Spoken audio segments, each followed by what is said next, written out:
लेकिन हाले साहब ये फरमाइएगा कि चीन के साथ पाकिस्तान ने जो टेक्नोलॉजी पे तजर्बे किए और चीनी टेक्नोलॉजी जो है देखें वो अभी आजमाई भी गई, और पाकिस्तानी शाहीनों ने, जानबाजों ने जिस तरह से अपनी बहादुरी और प्रोफेशनैलिटी वहाँ पे शो की, उसके बाद आप क्या समझते हैं कि पाकिस्तान को मज़ीद जो इंडिया है वो किसी सिर्फ इस तरह की धमकी से दबा सकता है, या पाकिस्तान पे अगर खुदा न खास्ता वो हमला करने का सोचता भी है तो उसे पहले 1000 दफ़ा अपनी स्ट्रेटेजी पे गौर करना पड़ेगा? जी बिल्कुल ठीक कहा इमरान साहब आपने कि अभी हिंदुस्तान ने रियलाइज कर लिया है कि हमने जो 10 तारीख को हिंदुस्तान पर टनेज फेंकी थी उसी ने सारा पांसा पलटा था।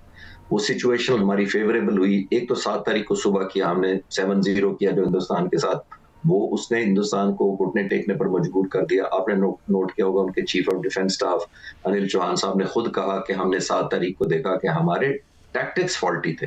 फिर हमने एयरफोर्स ग्राउंड कर दी, फिर 2 दिन अपने टैक्टिक्स इंप्रूव किया और फिर 10 तारीख को हमने कम बैक किया। ये इटसेल्फ पहली तो उनकी ये शिकस्त है कि उनको एयरफोर्स ग्राउंड करनी पड़ गई। और मैं आपके व्यूअर्स को ये भी बताता चलूं कि हिंदुस्तान एयरफोर्स 2 दिन ग्राउंड नहीं रही थी, वो 18 तारीख तक ग्राउंडेड रही थी, यानी कि तकरीबन 10 दिन तक वो ग्राउंडेड रही थी। उनमें हिम्मत नहीं थी। एक और चीज जो आपके व्यूअर्स रिलेट कर पाएंगे वो ये है कि हिंदुस्तान के जो एयर चीफ हैं AP सिंह साहब, उन्होंने अभी कहा है, चंद दिन पहले 9 तारीख को एक बयान में कहा है कि हमने 5 सो कॉल्ड पाकिस्तानी जहाज मारे हैं अपने 400 से। तो आप नोट करें कि मैं पूछना चाहता हूं, जब हमने जो मेडल दिए हैं कल नौजवान शाहीनों को, वो तो सबके सब फाइटर पायलट्स थे J-10C के, जिन्होंने PL-15 से मारा है, यानी लड़के जीते और मारा। उनके जहाज कहाँ थे? दैट मीन्स उनके, अगर आप मैं अज्यूम भी कर लूं थोड़ी देर as a student of military power, तो अगर उन्होंने 5 जहाज हमारे मारे हैं तो आप तो कह रहे हैं हमारे S-400 ने मारे हैं, तो आपका 1000 फाइटर जहाज किस लिए आपने रखा हुआ है? दैट मीन्स वो तो हवा में लड़ने ही नहीं आए हमारे साथ। तो ये एक डायनामिक्स बदल गए हैं। इसी तरह आपने नोट की, जैसे मैं कह रहा हूँ, क्लोजिंग कमेंट ये कहना चाह रहा हूँ कि 10 तारीख को हमने मैसिव डिस्ट्रक्शन एयर से भी की थी और सरफेस टू सरफेस भी, लेकिन इसमें सरफेस टू सरफेस की रेशियो निस्बतन बहुत कम थी। आने वाले वक्तों में जब जंग बढ़ेगी तो ये सरफेस टू सरफेस मिसाइल का या रॉकेट्स का बहुत ज्यादा रोल हो सकता है। अच्छा सर, अभी आपने थोड़ी देर पहले एक सवाल के जवाब में अजरा मजाक ही सही जिक्र किया था हॉलीवुड का और बॉलीवुड का तो अब तो ये देखें बात यहाँ तक पहुँच गई है कि वो अपने झूठ को सच साबित करने के लिए कौन बनेगा करोड़पति, जो कि अमिताभ का एक बड़ा है मशहूर शो, टीवी शो, उसमें वो अपनी फौज के जो खवातीन हैं उनको बुला रहे हैं, और इस पर इंडिया में इवन बड़ी ज़्यादा इस पर क्रिटिसिज्म भी हो रहा है। देखिए, वो जंग को जितना नॉन सीरियस ले रहे हैं तो फिर मैं भी नॉन सीरियस हो जाता हूँ, क्योंकि जंग बहुत सीरियस बिजनेस है और ये बहुत ज्यादा जाने लेता है, ये बहुत ज्यादा नुकसान उठाना पड़ता है। लेकिन क्योंकि शायद लोग उनके हिंदुस्तान के 1.4 बिलियन तो बेवकूफ नहीं है, वो जंग चाहते भी नहीं है, लेकिन हिंदुस्तान की पॉलिटिकल लीडरशिप ये समझती है कि क्योंकि हमारा बॉलीवुड का साइज इतना बड़ा है, इतना बड़ा रेवेन्यू है, वो बहुत अच्छे हैं फिल्में बनाने में, तो शायद वो उन्हीं की लैंग्वेज ज्यादा इस्तेमाल करते हैं ताकि कनेक्ट करते हैं। तो मैंने मजाक में इसीलिए कहा था, जब उन्होंने कहा था कि बॉलीवुड ये जो ऑपरेशन सिंदूर जारी है, तो मैंने कहा हाँ, प्रोड्यूसर उनके लड़ रहे हैं आपस में कि मैंने बनानी है फिल्म या इस पे, तो ऑपरेशन सिंदूर जरूर जारी है लेकिन वो बॉलीवुड में जारी रहेगा, मैंने ये कहा था। और अभी भी मैं कह रहा हूँ कि वो शायद ऐसी लैंग्वेज इस्तेमाल करते हैं जो कॉमन मैन समझता है। ये जो आपने करोड़पति का कहा वो भी नॉन सीरियस है ऑब्वियसली, और इन हालात में जब हिंदुस्तान की अफवाज, खासतौर पर इनकी जो एयरफोर्स है वो बहुत डिफेंसिव पोजीशन में हुई है, लोग मांग रहे हैं आपसे जहाजों का हिसाब, आप करोड़पति प्रोग्राम में जाके बैठ जाएं तो फिर लोगों को तो गुस्सा आएगा ना कि आप हमें कुछ बता नहीं रहे। एक और चीज आखिरी पॉइंट नोट करें, AP सिंह साहब ने जो तकरीर की है 9 तारीख को, वो मैंने पूरी सुनी है, 58 मिनट कुछ सेकंड की तकरीर है वो, और 28 मिनट बाद उनको इमरान साहब याद आया कि मैंने जहाजों का भी बताना है कि हमने मारे। आप ऑर्डर ऑफ प्रेफरेंस देख लें, एक पहले 93 डेज तक आप बात नहीं करते, 93 डेज तक आप सोचते हैं, जबकि मैं as a fighter pilot, former fighter pilot आपको कह सकता हूं कि हम जब बॉम्ब फेंक कर आते हैं दुश्मन पर फेंकें या पीस टाइम में, दुश्मन का तो बात की बात है, जब पीस टाइम में प्रैक्टिस में हम बॉम्बिंग या स्टाफिंग या गोलियां रॉकेट बरसाते हैं, उसी दिन हम डीब्रीफ करते हैं। हम छुट्टी नहीं करते जब तक एवेल्युएशन ना करें, परसेंटेज ना निकालें, डीब्रीफ ना करें, लेसन ड्रॉ ना करें। उसी दिन वहां 93 डेज तक वो हिसाब लगा रहे थे कि हमने मारा है, और अगर मारा है तो किस वेपन से मारा है, और अगर तकरीर की है 93 डेज पर आके 58 मिनट की स्पीच के अंदर 28वें मिनट पर उनको ख्याल आया कि मैंने जहाज भी बनाने थे कितने मारे। अच्छा, तो ये इटसेल्फ ही आप नोट कर लें कि क्रेडिबिलिटी इशू है।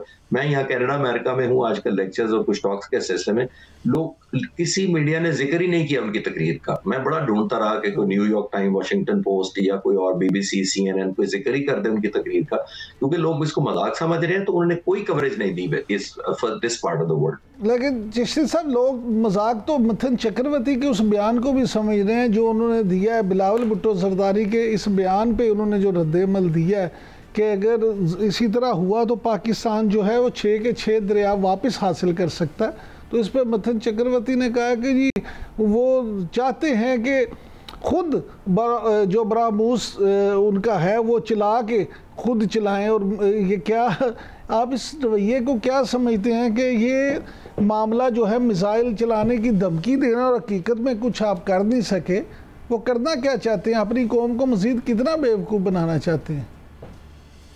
बस वो उम्मीद दिलाना चाहते हैं। देखिए, जो बिलावल भुट्टो ने ये बयान दिया था, उन्होंने कंडीशंस कही थी। उन्होंने ये नहीं कहा था हम हमला करने जा रहे हैं। हाँ जी। उन्होंने कहा अगर हम पर हमला किया गया या ऑफेंस किया गया और हमारा पानी रोका गया, वो कंडीशन डेफिनेटली थी और आज भी है। और जब ये कॉन्फ्लिक्ट चल रहा था उस वक्त भी मुझे पूछा जाता था, आप जैसे एंकर पूछते थे कि अगर हिंदुस्तान ने हमारा पानी रोका, तो मैंने कहा था कि नेशनल इंटरेस्ट में जब भी हुकूमत पाकिस्तान और अवाम ने फैसला किया, पाक फिजाइया की पूरी कैपेबिलिटी है कि ऐसे डैम्स को या ऐसे ब्रिजेस को नॉकआउट कर सकती है। एक बात तो ये उम्मीद दिलाना, जाहिर उनके पास चॉइस नहीं रह गया। जैसे मैंने कहा ना कि अभी प्राइम मिनिस्टर मोदी ने भी यही कहा है कि हम ये कर देंगे, हम वो कर देंगे, कोई कर नहीं सके। तो इतने ज्यादा उनका डिमोरलाइजेशन है मुल्क में ओवरऑल। हिंदुस्तान के मैं अपने एनालिस्ट फॉलो कर रहा हूँ जो क्रिटिसाइज कर रहे हैं कि आपको 93 डेज के बाद याद आया है आपकी बॉडी। सबसे बड़ी बात इमरान साहब, एक और चीज नोट करें, इंडियन एयर चीफ की बॉडी लैंग्वेज देखें।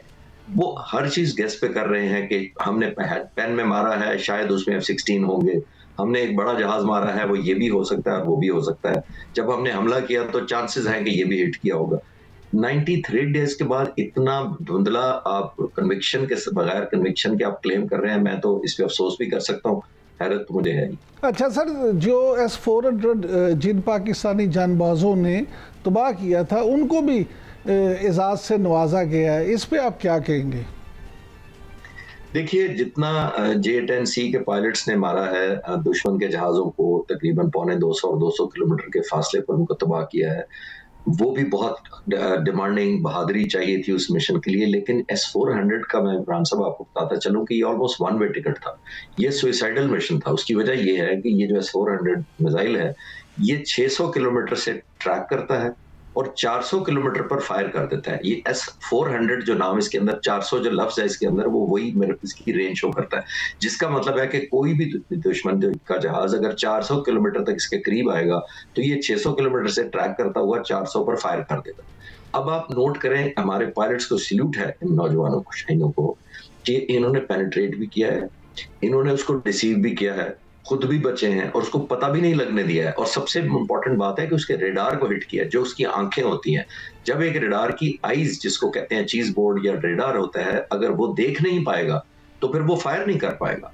तो इन्होंने मिसाइलों को हिट नहीं किया है। जो हिंदुस्तान के प्राइम मिनिस्टर मोदी ने जाकर तीसरे दिन फोटो खिंचवाई थी कि हमारे मिसाइल देख ले, बचे हुए हैं, हमने तो मिसाइल को हिट ही नहीं किया था। मिसाइल तो तब फायर होगा इमरान साहब जब उसके रेडार हमें देखेगा कि दुश्मन का जहाज आ रहा है। तो ये सुइसाइडल वन वे मिशन था। मैं सैल्यूट करता हूँ नौजवानों को और इनकी बहादुरी को और पाक फिजाई की लीडरशिप को, जिसने इतना बोल्ड डिसीजन लिया कि S-400 तबाह करना है। और उसी की वजह से आपने नोट किया होगा कि हिंदुस्तान घुटने टेकने पर मजबूर हुआ था जब उन्होंने सोचा कि अब तो हमारा अम्ब्रेला ही उठ गया है, छतरी पूरी उठ गई है हमारे सर के ऊपर से, अब तो पाक फिजाइया कहीं से भी आग पर हमला हो सकेगी। तो आप डायनामिक्स बदल दिया, उनको सीज फायर पर। खालिद चिश्ती साहब, आप ही नहीं, पूरी कौम पाकिस्तान के उन शाहीनों को सलाम पेश करती है, सल्यूट करती है, जिन्होंने S-400 को तबाह किया और इंडिया को घुटने टेकने पे मजबूर किया। बहुत शुक्रिया आपका, आपने आज प्रोग्राम के लिए वक्त दिया।